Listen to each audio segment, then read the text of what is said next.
हमारे YouTube channel ready steady and go पर। जैसे कि आप स्क्रीन पर देख रहे हैं, गुंजन दास मेरा यूज़र नेम है। अगर आपका कोई भी डाउट है तो मुझसे क्लियर कर सकते हैं। आज की जो वीडियो रहेगी वो BA honours political science 3rd semester student के लिए मोस्ट इम्पॉर्टेंट वीडियो है। ठीक है, तो ये जो वीडियो रहेगी इसमें हम एग्ज़ाम पैटर्न के बारे में जानेंगे और जो क्वेश्चन पेपर जो है डिस्कस करेंगे। इसमें कैसे क्वेश्चन जो हैं आपको देखने को मिल सकते हैं। Introduction to comparative government and politics में, तुलनात्मक राजनीति में। ठीक है, तो इसमें जो है क्वेश्चन पेपर का नंबर आपको और यूनिक पेपर कोड जो है दिया होगा। नेम ऑफ द पेपर जो है introduction to comparative government and politics. Name of the course है BA honours political science 2nd year और 3rd सेमेस्टर के लिए। ड्यूरेशन जो टाइम रहेगा 3 घंटे का दिया जाएगा आपको और मैक्सिमम मार्क्स जो रहेंगे आपके 75 का है। ठीक है, ये जो साल 2018 का क्वेश्चन पेपर आज हम डिस्कस करेंगे।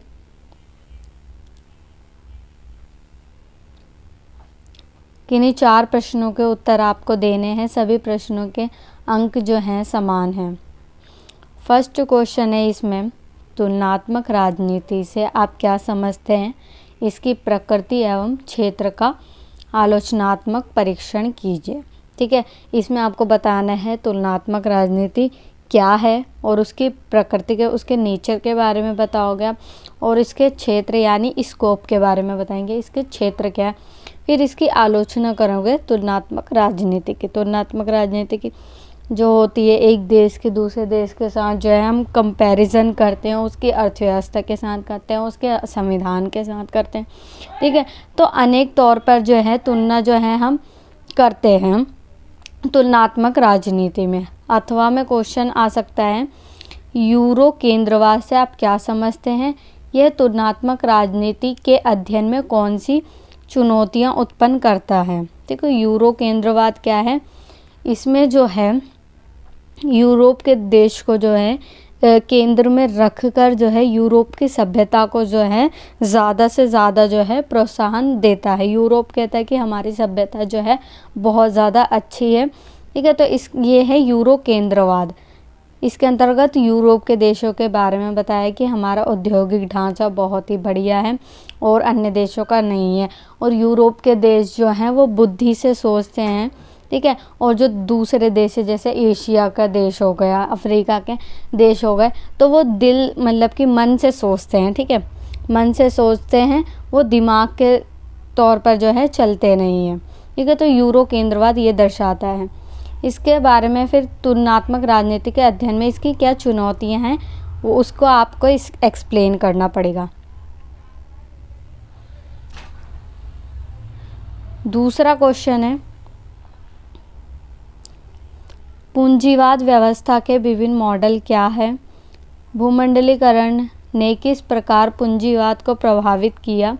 चर्चा कीजिए। देखो, पूंजीवाद क्या है और उसके विभिन्न मॉडलों के बारे में बताना है आपको। और भूमंडलीकरण यानी वैश्वीकरण ने जो है पूरे विश्व पर जो है पूंजीवाद को कैसे फैलाया है उसके बारे में जो है आपको एक्सप्लेन करना है इसके अंतर्गत। ठीक है, तो भूमंडलीकरण आपको पता ही होगा। वैश्वीकरण के बारे में बताना है। 1991 के बाद जो है पूरे विश्व में वैश्वीकरण जो है उसका विस्तार होने लग गया था। ठीक है, जिससे पूंजीवाद को भी बढ़ावा मिला। ठीक है, जब क्योंकि वैश्वीकरण के कारण जो है एक देश दूसरे देश के साथ जुड़ गया था और एक दूसरे देशों के साथ जो है उनकी अर्थव्यवस्था भी जुड़ चुकी थी। ठीक है, उसमें पूंजी, श्रम, वस्तु, सेवा आदि का एक स्थान से दूसरे स्थान में जब प्रवाह होता है उसे वैश्वीकरण कहते हैं या भूमंडलीकरण कहते हैं। ठीक है, तब जब प्रवाह हुआ इस तरह से तो पूंजीवाद जो है और भी ज़्यादा जो है बढ़ता चला गया और डेवलप हो गया, उसका विकास बहुत ज़्यादा तेज़ी से होने लग गया। प्रश्न 3 है, समाजवाद से आप क्या समझते हैं? भूतपूर्व सोवियत संघ में समाजवाद के उत्थान और पतन के कारणों का आलोचनात्मक विश्लेषण कीजिए। कि समाजवाद क्या होता है, आपको वो बताना है कि समाजवाद तो आपको पता ही होगा कि जिसमें उत्पादन के जितने भी साधन होते हैं वो सरकार के नियंत्रण में होते हैं।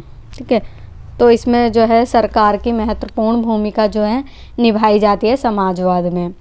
और इसमें जो है सोवियत संघ में भी समाजवाद का अपनाया हुआ था। उसके सोवियत संघ के जो समाजवाद उत्थान हुआ था 1917 की जब क्रांति हुई थी, रूसी क्रांति, तो समाजवाद जो है वहाँ पर विस्थापित हुआ। उसके पतन के कारणों के बारे में भी इसमें आपको चर्चा करनी है। 4th क्वेश्चन है उपनिवेशवाद तथा साम्राज्यवाद में अंतर स्पष्ट कीजिए। एशिया में किसी एक उपनिवेश पर इसके प्रभावों का व्याख्या कीजिए। ठीक है, कि उपनिवेशवाद क्या होता है आप सभी को पता है, जब एक देश जो है दूसरे देश पर आर्थिक, सामाजिक और राजनीतिक रूप से जो है कब्जा कर लेता है, उसे उपनिवेशवाद कहते हैं। साम्राज्यवाद पूरे अच्छे से जो है पूरे देश की जो बागडोर है एक ही देश के अंतर्गत आ जाती है, उसे हम साम्राज्यवाद कहेंगे। तो इसके अंतर्गत आपको दोनों में जो है अंतर बताना है, डिफरेंट बताना है। और एशिया में, अब देखो एशिया में जो है भारत आ जाता है। ठीक है, तो जो ब्रिटेन का गुलाम रहा है, तो अब इसको जो है भारत के बारे में इसमें एक्सप्लेन कर सकते हैं। ठीक है, और भी कई सारे देश हैं जो एशिया में आते हैं।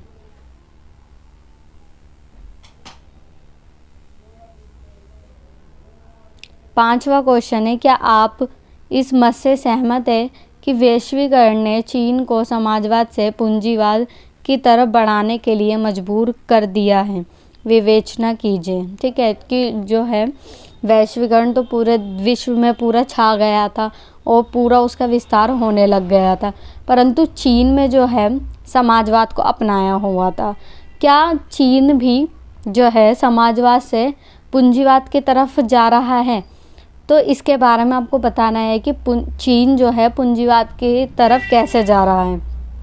ठीक है, 6 क्वेश्चन है, ब्रिटेन की राजनीतिक व्यवस्था में अभिसमयों की भूमिका क्या रही?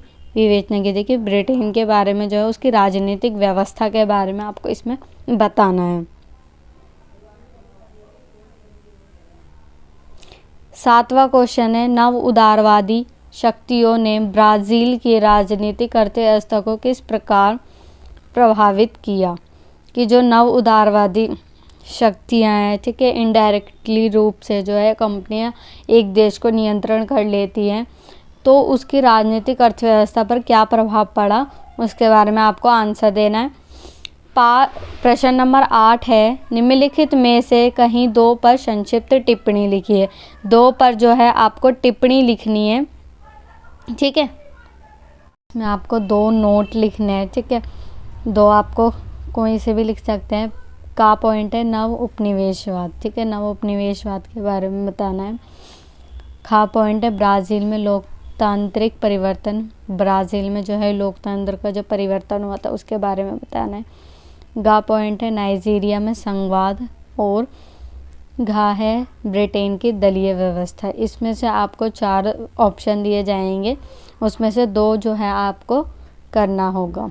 ठीक है, ये था जो आपका एग्ज़ाम पैटर्न। आई होप आपको ये समझ में आया होगा। इसे ज़्यादा से ज़्यादा शेयर करना, लाइक करना और हमारे चैनल को सब्सक्राइब करना ना भूलें। धन्यवाद।